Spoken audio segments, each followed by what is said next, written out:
This is Chris Panzone from In the Zone, my dude with the t-shirts and the Mad Irishman and the Mad Scientist.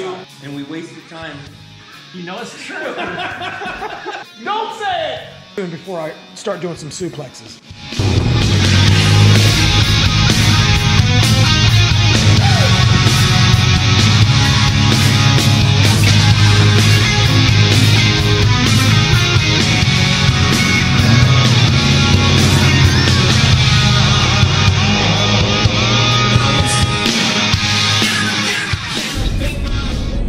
What's up, YouTube? Welcome back to the channel. We are en route to where I am about to pick up some more fuel. Unfortunately, here in Northeast Ohio, we don't have very many options when it comes to E85, so I actually have to travel out of town to go get some. And usually the Speedway that's out of town has pretty good pump gas as far as the ethanol percentage is concerned, and I've been using it for years. So tonight we are heading back to the dyno, probably for its last tune event, but the black car is going to be tuned on Mode's quarter horse binary editor one more time. If you checked out my other video I have right here, we went to the dyno and did a soft tune on mixed pump gas to help try to get the engine wore in and, you know, get things worked out, you know, because there's always something that's you got to fix or tweak or leak here or some problem, whatever. So we did a soft tune, and what I mean by a soft tune is we didn't add a lot of timing and we didn't add a lot of boost and we didn't push the motor very much. And we made a considerable amount of horsepower for that being what it was. Tonight we're going to do an E85 tune in the third bank on the Mode's quarter horse chip for me.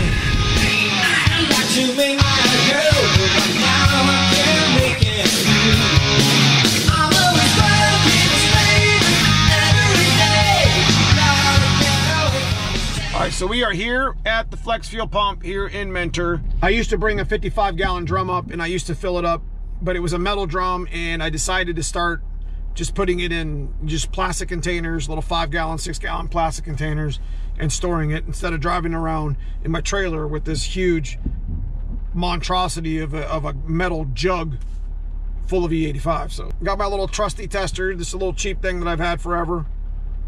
I already got the water mark, so we're gonna see how much ethanol is right now, which probably isn't very high, but we're gonna tune on it anyways. To the E85 pump's about 232 a gallon. Not too bad getting it in this 5-gallon jugs. But I got my little trusty tester here showing about E80-ish, E81. That's pretty normal for here in Ohio because they don't really run a really cold mixture or a really good mixture till around midsummer. So I'm just gonna have to tune with what I got here, and it's only gonna get better from here on out. So we're gonna go Terminator X with a flex fuel sensor, so it won't really matter soon. So the one thing about E85, as you can see here, I got about 20 gallons almost. So I'll end up having about 20 or 22 gallons, and it's only about 50 bucks. Now you convert that to actually race fuel, $250, $300 worth of fuel. We'll get these all filled up so I can get back to the shop and get the car ready for the dyno. See, here in Ohio, we actually have 110 on the pump. Over here at Chardon Oil, we got Cam 2, which is actually considered a 110 octane for racing. It's kind of neat. It's about $8 a gallon, $8.69 a gallon, which is actually quite a good price for being what it is. I mean, this is like $10 or $12 at the track. So we'll get home and get this thing loaded.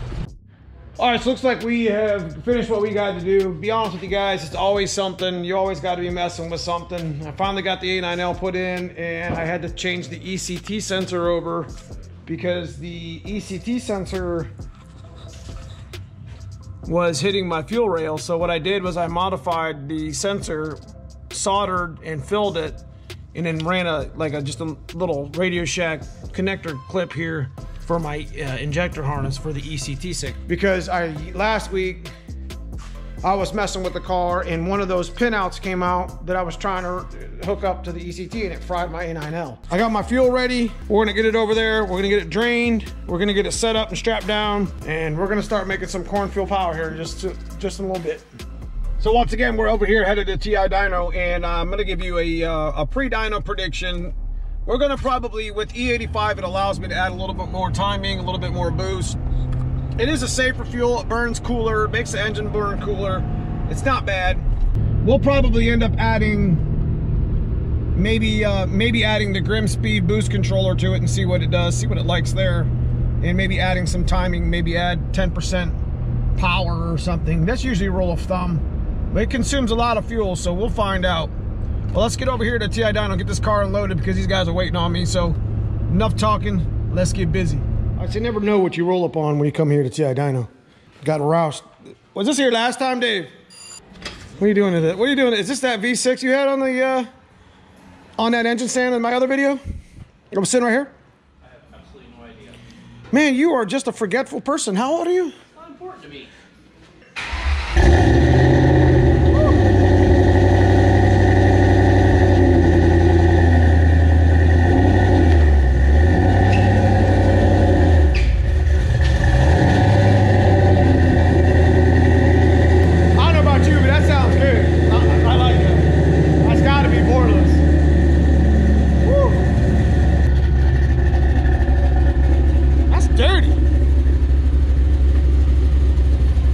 Put a 7.3 in this.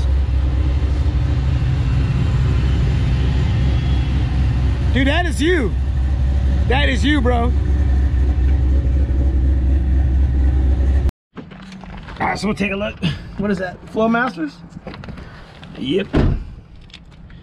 That sounds really good. Really good.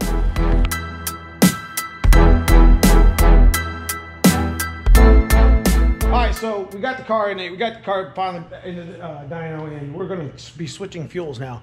What I did earlier is I did a little pre-prep. We only had about 3 gallons, 2 or 3 gallons in there, just enough to kind of get the car running and get it into the dyno. But much like I do on most of my Fox bodies, I put a bung. This is a sumped, and so I usually put a empty bung here and lock it off. Basically, all this is an O2 bung where I put an 18mm plug in. And I'm able to drain fuel. So I'm gonna drain what's left of this fuel. And then I'm gonna run out the trailer, grab my 10 gallons of E85 and probably put at least 6 or 8 gallons in. And then we're gonna start tuning on another bank on binary editor, and we're gonna go to cornfield.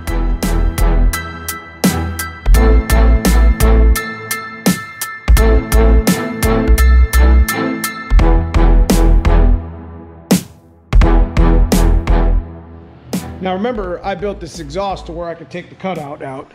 Instead of having the electrical one and everything else, you know, I'm able to just take this B-band here and this B-band here out, and this whole thing will drop down.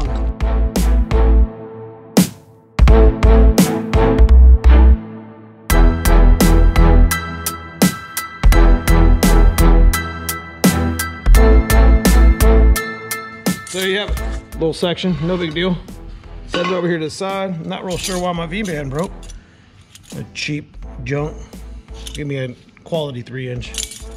This is a 3.5 from, ain't giving up on me in a while.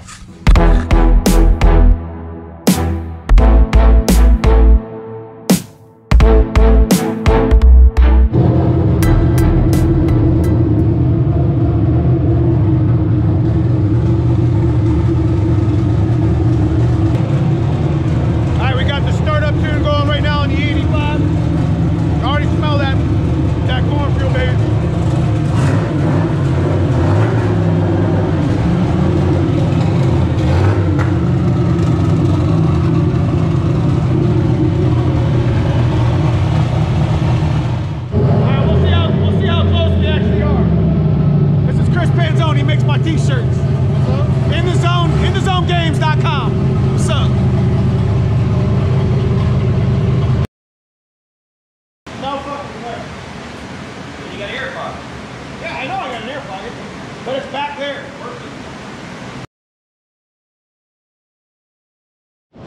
So we managed to get a run, and I actually. 45. Yeah, we had a little bit of a pop. Yeah, I heard a little bit of a pop. A little bit big. What'd you say? No, it looks good. What's 601 at 4,500. 11 PSI? It didn't climb past. All right, so what we started to do is we started tuning, but we are out of injector duty at literally 5,800 RPM. I mean, that thing is just done. 80-pound injectors, E85, 600 wheel, was out of injector for E85, so what we were tuning to. So I'm gonna head over to Summit Racing and pick up his ATEC order tomorrow. We're gonna grab my 160s out of my white car, and we are going to stick them in here for now, and we're gonna come back here and retune. This is Chris Panzone from In the Zone, my dude with the t-shirts. What's up? And the Mad Irishman and the Mad Scientist. He told you that you wouldn't have enough injector, and we wasted time, like you tell everybody. You know it's true. I told you. You tell everybody to be ready. These guys, listen, I made 700 wheel on 80s on E85. I got it in that computer. Don't say it! No way. I'll see you guys soon before I start doing some suplexes.